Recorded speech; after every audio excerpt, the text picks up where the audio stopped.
नमस्कार, Ujjwala home kitchen मध्ये तुमच्या सर्वांचे पुन्हा एकदा खूप खूप स्वागत आहे। आज आपण बघताच खावीशी वाटेल आणि तोंडाला पाणी सुटेल अशी पनीर हैदराबादी अत्यंत सोप्या पद्धतीने येथे बनवणार आहोत। अगदी मिनिटात बनून तयार होणार आहे आजची आपली रेसिपी। चला तर मग वळूया आजच्या रेसिपीकडे। रेसिपी शेवटपर्यंत बघा। त्यासाठी आपल्याला पनीर लागणार आहे। आता इथे 250 ग्रॅम पनीर आपण घेतलेला आहे। आपण किती व्यक्तींसाठी ही भाजी करतोय त्यानुसार पनीरचे प्रमाण कमी जास्त केले तरी सुद्धा चालेल। इथे मी 5 ते 6 व्यक्तींसाठी ही भाजी करणार आहे। आता हे पनीर छान असे लांब अशा आकारात मी कट करून घेतलेले आहे। आपण आपल्या आवडीनुसार छोटे मोठे पीसेस केले तरी सुद्धा चालू शकेल। आता हे आपल्याला तळून घ्यायचे आहे, फ्राय करायचे आहे। त्यासाठी एका पॅन मध्ये 2 चमचे तेल गरम करून घेतलेला आहे। गॅसची फ्लेम आपल्याला लो ठेवायची आहे म्हणजे आपलं पनीर जळणार नाही। आता छान असा गोल्डन ब्राउन कलर येईपर्यंत ह्याला आपण आलटून पलटून घ्यायचं आहे। तळल्यामुळे ना याची टेस्ट अतिशय अप्रतिम अशी येते, परंतु बऱ्याच वेळेला तळल्यामुळे पनीर असं थोडंसं निब्बार होतं। अशा वेळेस काय करायचं, गरम पाण्यामध्ये हे पनीर तळून झालं की थोडंसं मिनिटभरासाठी बुडवून ठेवायचं, ते लगेचच सॉफ्ट होतं। आता हे पनीर आपलं तळून झालेलं आहे, हे साईडला ठेवून देऊया। मसाला तयार करूया। त्यासाठी 3 ते 4 कांदे आपण असे उभे काप करून घेतलेले आहे।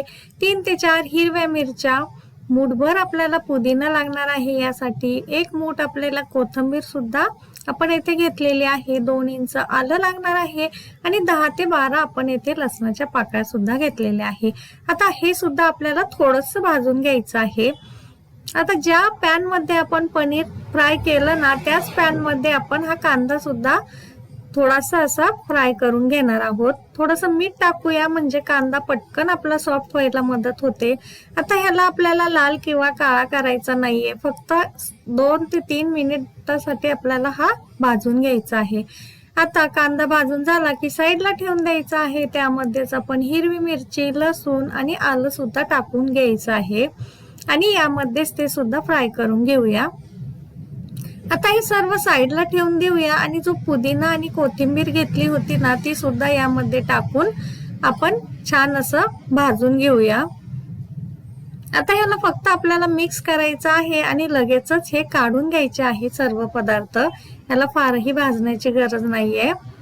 हे बघा, थोडं थोडं करून हे एका भांड्यामध्ये काढून घेऊया आणि आता हे थंड करून घेतलेलं आहे। थंड झाल्यानंतरच आपण ह्याची बारीक फाईन पेस्ट तयार करून घेणार आहोत। आता हे मिक्सरच्या भांड्यामध्ये काढून घेतलेलं आहे। चवीपुरतं मीठ टाकून आपण ह्याची छान अशी फाईन पेस्ट तयार करून घेतलेली आहे। आपण बघू शकता पुदिन्यामुळे अतिशय छान असा याचा सुगंध येतो। आता यामध्ये अर्धी वाटी आपण दही टाकलेलं आहे। हे दही आंबट घ्यायचं नाहीये, ते गोड दही घ्यायचं आहे। हे सुद्धा बारीक करून घेतलेलं आहे। आता पनीर हैदराबादी साठीचा आपला मसाला रेडी आहे। थोडेसे खडे गरम मसाले घेतले, 1 चमचा मी जिरे, 2 ते 3 तमालपत्र, 2 आपण स्टार फूल घेतलेले आहे, 1 दालचिनीचा तुकडा, 2 काळी लवंग घेतलेली आहे आपण, काळी वेलची सुद्धा 2 घेतलेले आहे आणि 3 ते 4 आपल्याला लाल मिरच्या सुद्धा लागणार आहे। आता त्या एका पॅन मध्ये आपण 2 ते 3 चमचे तेल टाकून घेतलेलं आहे आणि 3 ते 4 क्यूब आपण बटरचे सुद्धा घेतलेले आहे। बटरमुळे अतिशय छान अशी टेस्ट येते भाजीला। आता जे आपण गरम मसाले घेतले आहे, खडे गरम मसाले, ते सुद्धा यामध्ये टाकून थोडेसे असे फ्राय करून घ्यायचे आहे। आता या मसाल्यांचा सुगंध सुटायला लागला की आपण जी पेस्ट तयार करून घेतलेली आहे ती थोडी थोडी करून यामध्ये टाकून मिक्स करून घ्यायची आहे। आता जोपर्यंत याला तेल सुटत नाही ना तोपर्यंत छान असं याला फ्राय करून घ्यायचं आहे मध्यम आचेवरती। हे बघा, आता तेल सुटायला सुरुवात झाली की पावडर मसाले टाकूया। येथे 1 चमचा लाल तिखट, 1 चमचा काश्मीरी लाल मिरची पावडर, धना जिरा पावडर 1 चमचा, गरम मसाला आणि किचन किंग मसाला प्रत्येकी 1 चमचा टाकलेला आहे आणि पाव चमचा आपण येथे हळद सुद्धा टाकलेली आहे। आता हे सर्व मसाल्यामध्ये व्यवस्थित असं मिक्स करायचं आहे आणि छान असं ह्याला सुद्धा तेल येऊपर्यंत फ्राय करायचं आहे। आता यामध्ये ज्या मिक्सरच्या भांड्यामध्ये आपण मसाला बारीक केला त्याच्यातच थोडंसं पाणी टाकून आपण यामध्ये थोडंसं पाणी टाकून घेतलेलं आहे आता यावरती झाकण ठेवून देऊया 4 ते 5 मिनिटासाठी. ही ग्रेव्ही मस्त अशी आपण शिजू देणार आहोत. हे बघा, भाजीला आपल्या छान अशी तर्री सुद्धा आलेली आहे आणि सुगंध सुद्धा फार छान सुटलेला आहे. आता या स्टेजला आपण जी पनीरचे पीसेस फ्राय करून घेतलेले आहे ना, ते एक एक करून यामध्ये सोडून घेऊया अशा पद्धतीने. हे बघा, आता हे व्यवस्थित असं मिक्स करून घ्यायचं आहे.